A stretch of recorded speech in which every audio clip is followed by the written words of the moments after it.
नमस्कार।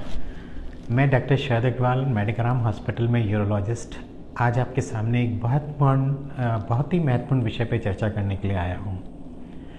हम लोग जानते हैं कि जो नॉर्मल डिसीज़ होती हैं उनको हम कम्युनिकेबल और नॉन कम्युनिकेबल डिसीज़ में डिवाइड करते हैं।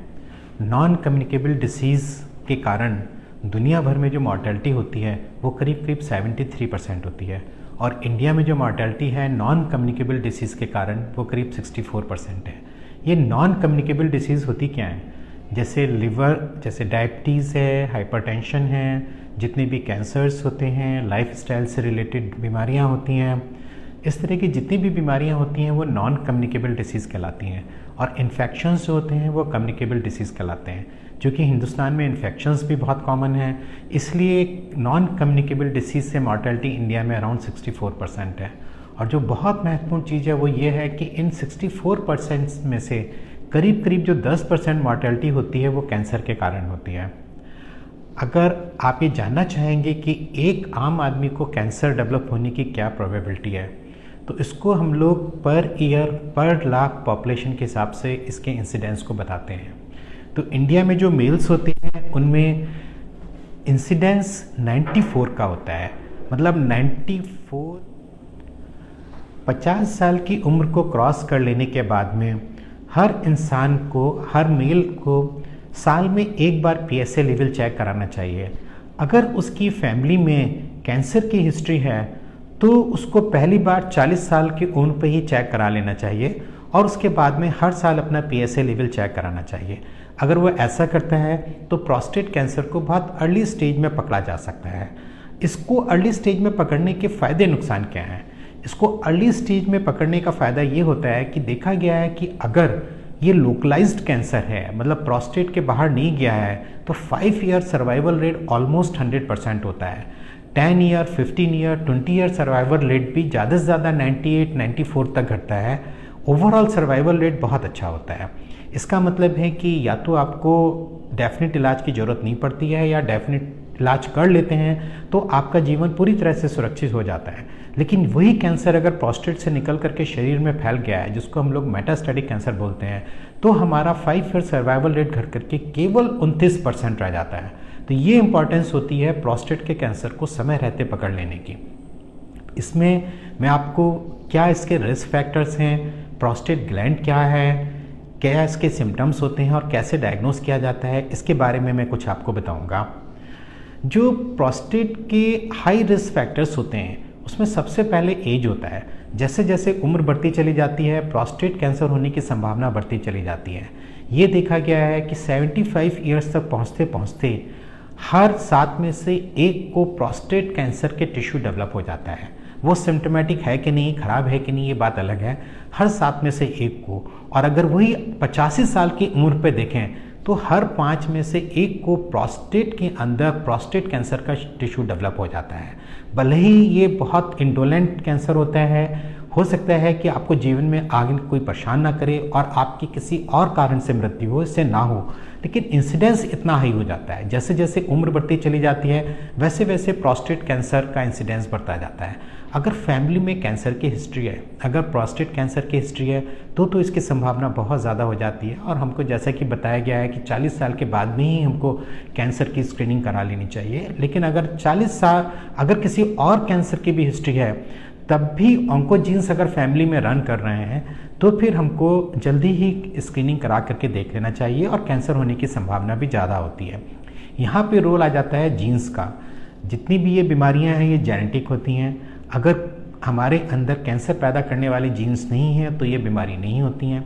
ज़्यादातर जन्म से ही हमारे अंदर कुछ खराब जीन्स होते हैं और बाद में वातावरण, खान पीन या किसी और कारण से वो एक्टिवेट हो जाते हैं और कैंसर पैदा कर देते हैं। तो जेनेटिक प्रीडिस्पोजिशन तो इसमें डेफिनेटली होता ही होता है। डाइट का भी बहुत अहम मुद्दा देखा गया है। अगर कोई आदमी प्रिजर्व मीट को ज़्यादा खाता है या उसके खाने में फ़ैट का कंटेंट ज़्यादा होता है, वसा, तेल युक्त चीज़ें अगर वो ज़्यादा खाता है तो प्रोस्टेट कैंसर होने की संभावना बढ़ जाती है। इसका मतलब है कि ओबीज लोग होते हैं उनमें प्रोस्टेट कैंसर होने की संभावना ज़्यादा होती है। लाइफस्टाइल का भी फ़र्क पड़ता है। अगर सीडेंट्री लाइफस्टाइल है तो प्रोस्टेट कैंसर ज़्यादा होता है, अगर आपकी एक्टिव लाइफस्टाइल है तो प्रोस्टेट कैंसर की संभावना कम हो जाती है। तो इन चीज़ों को देख करके वो क्या चीज़ें हैं जिससे प्रोस्टेट कैंसर के रिस्क को कम किया जा सकता है। तो बिल्कुल बेसिक चीज़ है कि वो डाइट जो आपके लिए हार्ट के लिए अच्छी है वही डाइट प्रोस्टेट के लिए भी अच्छी होती है। मतलब चिकना, तेल, वसा युक्त खाना अगर आप अवॉइड करेंगे तो आपके हार्ट, ब्लड प्रेशर के लिए भी वो अच्छा होता है, प्लस प्रोस्टेट कैंसर होने की संभावना भी बहुत कम हो जाती है। दूसरा, हर इंसान को कम से कम आधे घंटे के लिए एक्सरसाइज ज़रूर करनी चाहिए, एक्टिव लाइफस्टाइल होनी चाहिए। अगर वो इन बातों का ध्यान रखता है तो प्रोस्टेट कैंसर होने की संभावना काफ़ी कम हो जाती है। प्रोस्टेट कैंसर की एक दूसरी विशेषता ये भी है कि बहुत स्लोली बढ़ता है, धीरे धीरे करके बढ़ता है। इसीलिए एक बहुत बड़ा विंडो पीरियड आपको मिलता है जहाँ पे आप प्रोस्टेट कैंसर को डायग्नोज कर सकते हैं, प्लस प्रोस्टेट कैंसर का ट्रीटमेंट कर सकते हैं। मतलब प्रोस्टेट के अंदर कैंसर की शुरुआत होने से लेकर के सिम्टोमेटिक होने और शरीर में फैलने के बीच में काफ़ी बड़ा अंतराल होता है।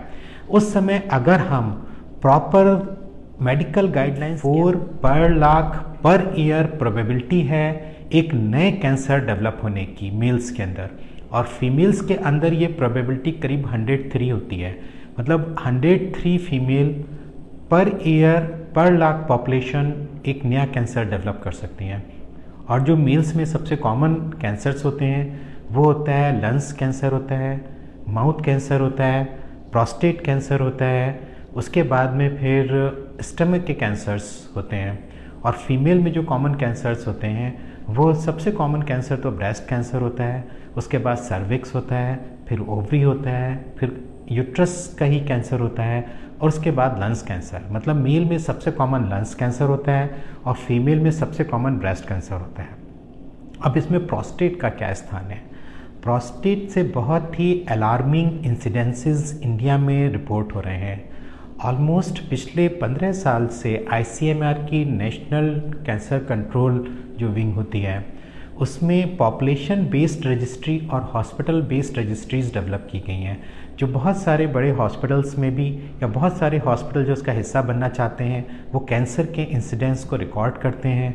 इसी तरह से कुछ शहरों में पॉपुलेशन बेस्ड स्क्रीनिंग करके पॉपुलेशन बेस्ड रजिस्ट्रीज़ की गई हैं। जो प्रोस्टेट कैंसर का इंसिडेंस है पहले वो गाइडलाइंस के अनुसार अपना चेकअप कराते रहते हैं तो ये कैंसर पकड़ में आ जाता है और समय रहते इसका ट्रीटमेंट किया जा सकता है। कई बार तो ये इतना स्लो कोर्स होता है जिसके के कारण से करीब करीब इंसान अपनी नॉर्मल ज़िंदगी जी लेता है और उसको प्रोस्टेट कैंसर से कोई परेशानी नहीं होती है। इसको पकड़ा कैसे जाता है? इसको बायोप्सी करने के बाद में ही हम आपको बता सकते हैं कि ये हाई रिस्क है कि लो रिस्क है। अब मैं सबसे पहले आपको बताना चाहूँगा कि प्रोस्टेट कैंसर होता क्या है, प्रोस्टेट होता क्या है।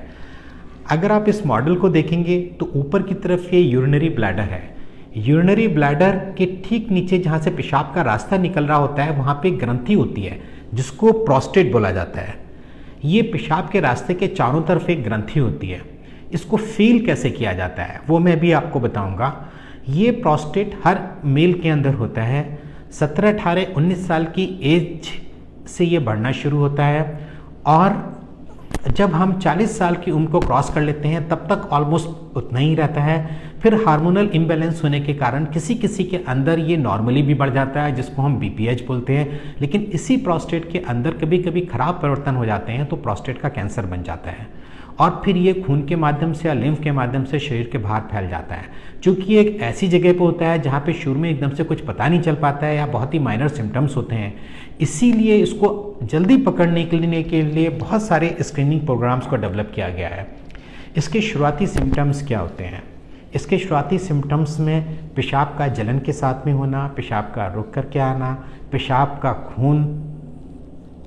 में खून का आना या पेशाब का बंद पड़ जाना। थोड़ा सा जब लेट हो जाता है तब फिर आपकी हड्डियों में भी दर्द महसूस हो सकता है, शरीर में गिरावट हो सकती है, भूख में कमी हो सकती है। ये सिम्टम्स तब आते हैं जब बीमारी थोड़ा सा फैल जाती है। ये सिम्टम्स ज़रूरी नहीं है कि कैंसर के कारण हो, लेकिन अगर इस तरह के सिम्टम्स हैं और आपकी उम्र 40 ईयर्स से ज़्यादा हो चुकी है तो प्रॉपर मेडिकल एग्जामिनेशन करा करके ये चीज़ कंफर्म करना ज़रूरी होता है कि क्या बीमारी है। और जब हम प्रॉपर एग्जामिन करते हैं तो ये भी चीज़ भी एक्सक्लूड हो जाती है कि आपको प्रोस्टेट कैंसर है कि नहीं है। तो यहाँ पे अब बात आती है कि प्रोस्टेट कैंसर पकड़ा कैसे जाता है। सबसे सिंपल होता है, एक डॉक्टर जब आप ओपीडी विजिट करते हैं तो डॉक्टर फिंगर से लैट्रिन के रास्ते से आपके प्रोस्टेट को एग्जामिन करता है, जिसको डिजिटल रेक्टल एग्जामिनेशन कहते हैं।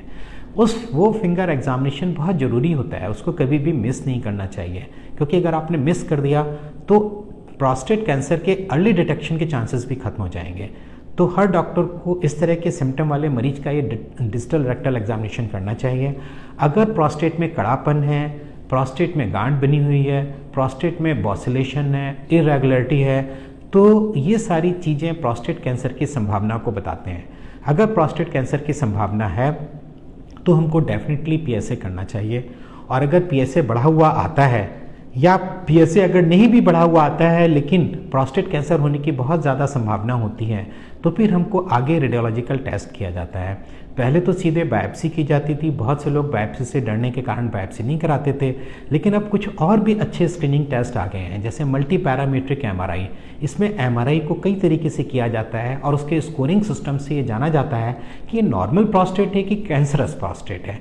इसी तरह से पीएसए में पैट सीटी भी पीएसए की तरह अब एक स्क्रीनिंग टूल की तरह से यूज़ किया जाता है। और पीएसए में पैट सीटी में ड्रग्स का जो कंसंट्रेशन होता है प्रोस्टेट के अंदर, वो कई बार ये बता देता है कि इस प्रोस्टेट के अंदर कैंसर होने की संभावना है कि नहीं है। कहने को पीएसए में पैट सीटी और भी कारणों से किया जाता है, जैसे कि डिटेल में जानना है प्रोस्टेट के कैंसर के बारे में, या फिर प्रोस्टेट कैंसर का ऑपरेशन हो चुका है तो फॉलो करना है, तब भी पीएसए में पैट सीटी करते हैं। लेकिन आजकल एक स्क्रीनिंग टूल की तरह से भी पीएसए में पैट सीटी आ रहा है। इसके बाद में अगर मान लीजिए कैंसर होने की संभावना है या बहुत स्ट्रॉन्ग प्रोबेबिलिटी है तो प्रोस्टेटिक बायोप्सी की जाती है। Prostatic biopsy transrectal ultrasound guided biopsy सबसे अच्छी बायोप्सी मानी जाती है। इसमें एमआरआई पे जहाँ पे भी प्रोस्टेट में कैंसर होने की संभावना है उसको लैट्रिन के रास्ते का अल्ट्रासाउंड करके लोकलाइज करते हैं, और एक निडल बायोप्टी गन होती है जो बहुत स्पीड से खट से टुकड़ा लेकर के आ जाती है, उसके द्वारा प्रोस्टेट के कई टिश्यू जांच के लिए लिए जाते हैं। वो 12 में बहुत कम ना के बराबर माना जाता था और हम ये कहते थे कि ये बीमारी तो यूरोप और अमेरिका के लोगों को ही होती है, लेकिन अब ऐसा नहीं है। समय के साथ धीरे धीरे करके देखा गया है कि इसका इंसिडेंस बढ़ता चला जा रहा है। ओवरऑल इंसिडेंस इंडिया में करीब 9 से 10% है। इसका मतलब है कि 9 से 10 लोग पर लाख पॉपुलेशन में प्रोस्टेट का एक नया कैंसर हर साल उनके अंदर पैदा हो सकता है। और अगर हम 2014 और 2015 के आंकड़े से कंपेयर करके देखें तो 2020 में जो नए प्रोस्टेट के कैंसर हैं वो ऑलमोस्ट डबल हो गए हैं। इसके क्या कारण हैं, क्यों ये इतना कॉमन होता चला जा रहा है, क्यों ये मॉर्टेलिटी का कारण बनता चला जा रहा है? World wide prostate cancer second commonest cancer होता है, लेकिन इंडिया के अंदर prostate cancer almost 6th common cancer माना जाता है। इसकी जो बहुत सारे कारण हैं इसमें इंडिया में, जिसको मैं रिस्क फैक्टर्स या बदलते हुए जीवन से जुड़ी हुई चीज़ों से जोड़ करके बताऊंगा। लेकिन एक बहुत इंपॉर्टेंट है, वो है PSA screening programme. PSA screening programme prostate के बढ़ते हुए कैंसर के इंसिडेंस को देखते हुए सेंट्रल गवर्नमेंट ने ये मैंडेटरी कर दिया है कि हर इंसान को प्रोस्टेट की स्क्रीनिंग करानी होगी। प्रोस्टेट की स्क्रीनिंग का मतलब होता है एक ब्लड का टेस्ट जिसमें पीएसए लेवल को चेक किया जाता है। 50 साल की उम्र कोड भी हो सकते हैं, 24 कोड भी हो सकते हैं। अलग अलग इंस्टीट्यूट की अलग अलग प्रैक्टिस होती है। मैक्सिमम केसेस में इसमें प्रोस्टेट कैंसर पकड़ में आ जाता है। अब आती है, अगर आपको प्रोस्टेट कैंसर है तो क्या इसका इलाज संभव है? जैसा कि मैंने आपको बताया कि अगर हमने समय रहते प्रोस्टेट कैंसर को पकड़ लिया, प्रोस्टेट की बायोप्सी से हम लोग ये डिसाइड करते हैं कि उसकी रिस्क क्या है, वो कितनी खराब प्रकृति का है, जिसको ग्लीसन्स स्कोर बोलते हैं। वो 3 तक हो सकता है, 3 से 6 हो सकता है, 6 से 10 तक हो सकता है। तो वो उसका बल कितना है, उसकी प्रकृति कितनी है, वो बाहर निकला है कि नहीं निकला है, और भी कुछ पैरामीटर्स होते हैं जिससे ये पता चलता है कि ये वेरी लो रिस्क डिसीज़ है कि लो रिस्क डिसीज़ है कि हाई रिस्क डिसीज़ है। कई बार तो वेरी लो रिस्क डिसीज़ में हम लोग कुछ भी नहीं करते हैं, केवल फॉलो करते रहते हैं, ये इंश्योर करते रहते हैं कि पीएसए बढ़ रहा है कि नहीं बढ़ रहा है, बीमारी टिश्यू बढ़ रहा है कि नहीं बढ़ रहा है। और बहुत सारे केसेस में हमें फ्यूचर में कुछ करने की ज़रूरत नहीं पड़ती है। हाँ, लेकिन अगर लो रिस्क डिसीज़ होती है या हाई रिस्क डिसीज़ होती है तो डेफिनेटली उसमें कुछ ट्रीटमेंट करने की ज़रूरत होती है। लो रिस्क डिसीज़ में भी कभी कभी फॉलो कर लेते हैं। तो इन सिचुएशन के बेसिस पे डिसाइड किया जाता है कि हमको ट्रीटमेंट क्या करना है। अगर लोकलाइज्ड कैंसर होता है तो इसमें कोई कन्फ्यूज़न या कोई डाउट वाली बात नहीं होती है कि रेडिकल प्रोस्टेक्टमी आज की तारीख में बेस्ट ऑप्शन होता है। अगर एज परमिट करती है, मोर देन 10 इयर्स की लाइफ एक्सपेक्टेंसी है, कोई कोमॉर्बिड कंडीशन नहीं है, जैसे कि आपको कोई महत्वपूर्ण हार्ट की बीमारी या कोई ऐसी बीमारी नहीं है जिसमें ऑपरेशन नहीं किया जा सकता है, तो बेस्ट होता है रेडिकल सर्जरी। रेडिकल सर्जरी में प्रोस्टेट और उसके इर्द गिर्द के टिश्यू को निकाल देते हैं, पेशाब की थैली और पेशाब के रास्ते को पास ला के दोबारा जोड़ देते हैं। कुछ लोगों में पेशाब लीक होने की प्रॉब्लम होती है, लेकिन धीरे धीरे करके ये प्रॉब्लम खत्म हो जाती है। रेडिकल सर्जरी लैप्रोस्कोपिक भी की जाती है, रोबोटिक भी की जाती है। रोबोटिक करने के कुछ टेक्निकल एडवांटेज ज़रूर होते हैं, लेकिन उसके साथ में कॉस्ट भी बहुत ज़्यादा हो जाती है। जहाँ पे ये फैसिलिटीज़ होती हैं वहाँ पे रोबोटिक को ही प्रेफर किया जाता है। उन केसेस में इनकॉन्टिनेंस या यूरिन लीक होने की टेंडेंसी थोड़ी सी कम होती है। टेक्निकली ऑपरेशन थोड़ा सिंपल होता है। मेडिग्राम में हम लोग ओपन रेडिकल प्रोस्टेक्टमी रूटीनली करते हैं। अगर मान लीजिए ये कैंसर फैल गया है या मरीज की स्थिति इस लायक नहीं है कि उसका ऑपरेशन किया जा सके, तो फिर आगे क्या इलाज है? तो फिर इसमें हार्मोन थेरेपी बहुत इफेक्टिव देखी गई है, क्योंकि प्रोस्टेट का कैंसर मेल हार्मोन के ऊपर डिपेंडेंट करता है। तो अगर हम मेल हार्मोन के सोर्स को ख़त्म कर देते हैं तो कैंसर या तो ख़त्म हो जाता है या उसकी ग्रोथ बहुत कम हो जाती है।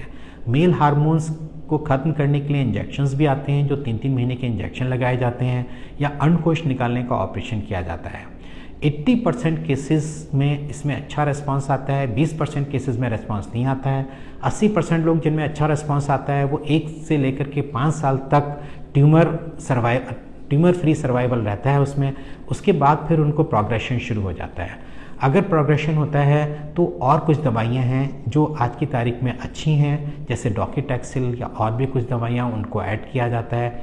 इससे थोड़ा थोड़ा हमको सर्वाइवल बेनिफिट मिलता रहता है। लेकिन एक बार अगर हार्मोन रिफ्रैक्टरी हो जाता है, मतलब हार्मोन के कंट्रोल से बाहर चला जाता है, तो फिर लॉन्ग टर्म सर्वाइवल नहीं होता है। ऐसे पेशेंट का यूजुअली ओवरऑल सर्वाइवल 1 साल से लेकर के 4 साल तक होता है। वो डिपेंड करता है कि कितना एग्रेसिव ट्यूमर था, कितना उसका बल्क है, हम किन दवाइयों का प्रयोग कर रहे हैं हार्मोन ट्रीटमेंट के अलावा, और उनका कैसा रिस्पॉन्स आ रहा है। तो ये जो दवाइयाँ होती हैं 6-6 महीने, 8-8 महीने या 3-4 महीने की ज़िंदगी धीरे धीरे करके और बढ़ाती रहती हैं उसमें आकर के।